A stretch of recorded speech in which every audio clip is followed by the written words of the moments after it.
जय श्री गणेश। नमस्कार, मैं आचार्य संजय द्विवेदी। मेरे समस्त प्रबुद्ध दर्शकों का मेरे चैनल पर हार्दिक स्वागत है। Wishing all a very happy and prosperous new year 2023। ये वर्ष सभी के लिए अत्यंत आनंददायक हो। जनवरी 2023 जो वर्ष का प्रारंभ करता है, अंग्रेजी नववर्ष का प्रारंभ करता है, ये माह मेष राशि के जातकों के लिए किस प्रकार का होगा, किस प्रकार के लाभ मिलेंगे, कौन से भाव में प्रबलता आ रही है, किस प्रकार का भाग्य साथ देगा, इस माह में आप कितना लाभ लेने वाले हैं, कहां पर समस्या आ सकती है, उसका क्या निराकरण है, संपूर्ण विश्लेषण मैं पूर्ण तर्क के साथ करने जा रहा हूं। क्योंकि नया माह प्रारंभ हो रहा है, मेरा आप सभी से निवेदन है कि कृपया चैनल को शीघ्र सब्सक्राइब कर लें, बेल आइकन को प्रेस करके नोटिफिकेशन ऑन कर लें। आपका सहयोग भी मेरे लिए अत्यंत महत्वपूर्ण है। आपके सहयोग के कारण ही मैं नित्य एक नया वीडियो आपके लिए प्रेषित करता रहता हूं, तो कृपया सहयोग बनाएं। ये राशिफल आपके चंद्र राशि पर आधारित है। जिन जातकों का मेष लग्न है उनको भी राशिफल अवश्य देखना चाहिए। 1 जनवरी 2023 को जो ग्रहों की स्थिति वो इस प्रकार होगी। लग्न में ही राहु साथ चंद्रमा होंगे, तृतीय भाव में मंगल होंगे जो कि वक्री अवस्था में होंगे। इसी प्रकार से सप्तम भाव में केतु का गोचर चल रहा होगा। आपके नवम भाव में बुध के साथ सूर्य होंगे। आपके दसम भाव में शुक्र के साथ शनिदेव का गोचर चल रहा होगा। इसी प्रकार से आपके द्वादश भाव में गुरुदेव बृहस्पति का गोचर चल रहा होगा। ये ग्रह स्थिति 1 जनवरी को होगी। इसके पश्चात कई महत्वपूर्ण परिवर्तन इस माह में हो रहे हैं, क्योंकि 15 जनवरी को सूर्यदेव अपनी राशि का परिवर्तन करके नवम भाव से दसम भाव में मकर राशि में प्रवेश करेंगे, जहां पर मकर संक्रांति होगी। इसी प्रकार से 17 जनवरी को शनिदेव भी अपनी राशि का परिवर्तन करके एक अत्यंत महत्वपूर्ण परिवर्तन करने जा रहे हैं कि अपनी मूल त्रिकोण कुंभ राशि में प्रवेश करेंगे। इसी प्रकार से मंगल जो वक्री है वो भी अपनी वक्री अवस्था से मार्गीय अवस्था में आ जाएंगे, तथा जो बुध है, बुध जो वर्तमान में नवम भाव में गोचर कर रहे हैं वो वक्री अवस्था में होंगे। ये संपूर्ण स्थितियां हैं। प्रारंभिक स्थिति में चंद्रमा का राहु के साथ गोचर पहले दिन ही कहीं ना कहीं आपके मन में क्लेश देगा, कुछ डर देगा, अनावश्यक विवाद कराता है, तनाव की मात्रा बढ़ाता है, कुछ क्रोध भी बढ़ता है। तो यहाँ पर बहुत सावधान रहना होगा। यद्यपि चंद्रमा का गोचर बहुत शीघ्र ही परिवर्तित हो जाता है, तो यहाँ बहुत चिंता की आवश्यकता नहीं है। द्वितीय भाव में मंगल है, जहां पर मंगल आपके लिए लग्नेश होकर धन भाव में है। ये आपके लिए अत्यंत शुभ है, क्योंकि यहाँ पर वक्री अवस्था में है। इनका भ्रमण काल भी आपकी राशि की तरफ हो रहा, तो कहीं ना कहीं आपको अच्छा फल दे रहे हैं, आपके लिए धन की आवश्यकताओं को पूर्ण कर रहे हैं। ये मंगल का द्वितीय भाव में होना कहीं ना कहीं धन के परिप्रेक्ष्य में तो अच्छा है, परंतु ये आपकी वाणी को कहीं ना कहीं एक कठोर करता है। तो यहाँ पर वाणी पर नियंत्रण रखेंगे तो आप लाभ अवश्य लेंगे। यहाँ पर पैतृक संपत्ति से आपको लाभ पूर्ण रूप से मिल रहा है। इसी प्रकार से जो राहु तथा केतु का गोचर सप्तम में है, इसके कारण कहीं ना कहीं वैवाहिक जीवन में क्लेश की स्थिति है, तनाव की स्थिति है, सामंजस्य की कमी है।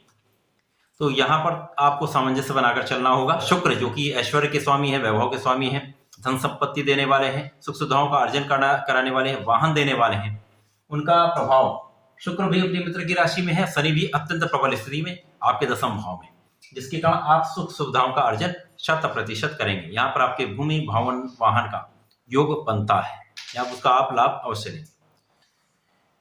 इसी प्रकार से आपका नवम भाव अत्यंत श्रेष्ठ फलदायक है, क्योंकि यहाँ पर बुधादित्य योग त्रिकोण में बन रहा है। आपकी राशि के दोनों भाव नवम तथा दसम दोनों अति प्रभावी हैं, तो जिसके कारण आपका कार्यक्षेत्र अत्यंत प्रबल होगा, आपका भाग्य पूर्ण साथ देगा।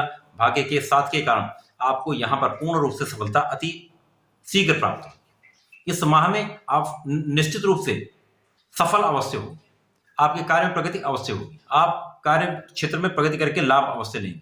यहाँ पर आपको पूर्ण रूप से धन का लाभ अवश्य मिलेगा। यद्यपि कुछ व्यय भी बढ़ेंगे, कुछ तनाव भी बढ़ेगा, क्योंकि यहाँ पर राहु लग्न पर गोचर करके मन में भ्रम अवश्य उत्पन्न करता है, डर अवश्य उत्पन्न करता है। तो यहाँ पर यदि आप अपने मन को बलवान कर लेते हैं तो निश्चित रूप से आप बहुत लाभ लेने वाले हैं। गुरुदेव बृहस्पति की राशि में धनु राशि में बुध तथा सूर्य का गोचर, जहां पर गुरुदेव का पूर्ण प्रभाव भी मिल रहा है, जिसके कारण ये भाव अत्यंत प्रबल है। निश्चित रूप से इस माह में आपकी भाग्योन्नति अवश्य होगी, आपको भाग्य का पूर्ण साथ अवश्य मिलेगा। इसी प्रकार से आपका कार्यक्षेत्र अत्यंत प्रबल होगा, क्योंकि कार्यक्षेत्र के स्वामी स्वयं कार्यक्षेत्र में है, जो कि आपके लाभ के भी स्वामी है। तो कार्यक्षेत्र तो निश्चित रूप से आपका बहुत प्रबल रहने वाला है, बहुत लाभ लेने वाले हैं। जैसे ही सूर्य का राशि परिवर्तन आपके नवम भाव से आपके दसम भाव में हो जाएगा 15 जनवरी को, तो यहां पर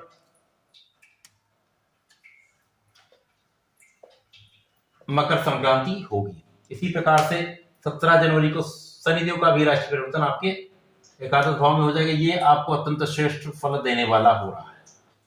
शुक्र का भी राशि परिवर्तन 22 जनवरी को शनिदेव के साथ कुंभ राशि में हो जाएगा। तो स्थितियां जो है वो आपके बहुत फेवर में है, बहुत लाभदायक है, क्योंकि सूर्य जब आपके केंद्र में आ जाएंगे, यद्यपि ये शनिदेव की राशि है, परंतु यहाँ पर इनको दिशा बल मिल जाएगा। दिशा बल मिलने के कारण आपके कार्य क्षेत्र में प्रबलता आएगी, पिता का पूर्ण सहयोग मिलेगा, आपका नाम होगा। यद्यपि कुछ कार्य क्षेत्र में व्यवधान अवश्य उत्पन्न होंगे, परंतु यहाँ आप निश्चित रूप से लाभ लेने वाले, क्योंकि शनि, सूर्य और शुक्र का सहयोग आपको यहाँ पर निश्चित रूप से कार्य क्षेत्र में प्रगति भी कराएगा, आपको लाभ भी देगा। इसी प्रकार से शुक्र का भी परिवर्तन जब यहाँ पर शनिदेव के साथ हो जाएगा, तो शनि शुक्र का सहयोग लाभ भाव में आपको जीवन में बहुत प्रगति कराने वाला है, जीवन में अत्यंत श्रेष्ठ लाभ देने वाला है। क्योंकि शनि शुक्र जब यहाँ पर होंगे तो आपके लगन को भी प्रबलता मिलेगी, साथ में आपके पंचम को बल मिलेगा, जिसकी आपकी शिक्षा में प्रगति होगी, संतान का भाव प्रबल होगा, संतान से सुख भी मिलेगा, संतान का सुख भी आपको प्राप्त होगा। प्रेम संबंध में वृद्धि होगी, प्रेम संबंध बनेंगे, परंतु यहाँ पर प्रेम संबंध लंबे समय तक नहीं चल सकते। शनिदेव का प्रभाव आपके अष्टम पर भी होगा, जिसके कारण आपके स्वास्थ्य की रक्षा, आपकी आयु की रक्षा भी शनिदेव निश्चित रूप से यहाँ पर करने वाले। गुरुदेव का प्रभाव आपके चतुर्थ को प्रबल कर रहा है, जहां पर इनकी उच्च राशि है। व्यय में होकर भी ये आपको व्यय कराएंगे, परंतु आपके सुख सुविधाओं का अर्जन भी कराएंगे, जिसके कारण आपको लाभ मिलेगा।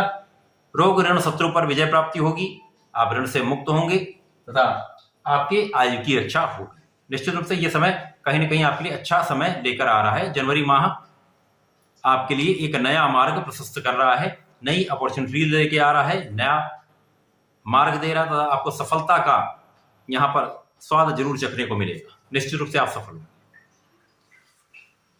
मेष राशि के जातकों को नियमित रूप से श्री शंकर मोचन की शरण में रहना चाहिए, उनके मंत्र का जाप करें अथवा नियमित रूप से हनुमान चालीसा का पाठ करते हुए यदि प्रत्येक मंगलवार को बजरंगबाण का पाठ कर लेते हैं तो 100% आप बहुत सफल भी रहेंगे, समस्त संकटों का अंत भी होगा। तो ऐसा करें, इसका लाभ लें। धन्यवाद, नमस्कार।